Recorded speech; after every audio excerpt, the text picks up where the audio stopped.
আনোয়ারা উপজেলার ৫ নং বরুমছড়া ইউনিয়ন কৃষক দল আয়োজিত এতিম শিশু দিনে ইফতার ও দোয়া মাহফিল অনুষ্ঠিত।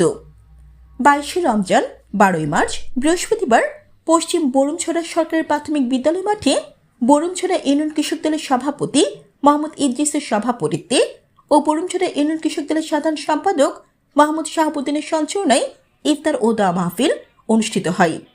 এতে প্রধান অতিথি হিসেবে উপস্থিত ছিলেন চট্টগ্রাম দক্ষিণ জেলার কৃষক দলের সিনিয়র যুগ্ম আহ্বায়ক ও আনোয়ারা উপজেলা কৃষক দলের আহ্বায়ক সালাউদ্দিন সুমন। বিশেষ অতিথি হিসেবে উপস্থিত ছিলেন আনোয়ারা উপজেলা কৃষক দলের সিনিয়র যুগ্ম আহ্বায়ক আনোয়ার হোসেন, আনোয়ারা উপজেলা কৃষক দলের সদস্য সচিব নাজিমুদ্দিন খান, আনোয়ারা উপজেলা কৃষক দলের যুগ্ম আহ্বায়ক নুরুল ইসলাম মেম্বার, জসিমউদ্দিন চৌধুরী, হাশিম ও নুরুল ইসলাম সওদাগর, আনোয়ারা উপজেলা কৃষক দলের সাবেক সাধারণ সম্পাদক এবিএম জামাল উদ্দিন, আনোয়ারা উপজেলা কৃষক দলের সদস্য আবুল মনসুর ও মাহবুবুল আলম বাবু, বরুমছড়া ইউনিয়ন শ্রমিক দলের সাধারণ সম্পাদক আব্দুর রহিম, বরতলী ইউনিয়ন কৃষক দলের সভাপতি আব্দুর রাজ্জাক, বারখান ইউনিয়ন কৃষক দলের আহ্বায়ক মোক্তার হোসেন, সদস্য সচিব জামাল হোসেন, জৈদুন্টি ইউনিয়ন কৃষক দলের সাবেক সদস্য সচিব মোহাম্মদ ফোরকান, আহ্বায়ক পদপ্রার্থী আবুল ফায়েজ। এতে উপস্থিত ছিলেন জাফর, নাসির উদ্দিন, জামাল উদ্দিন সহ নেতৃবৃন্দরা।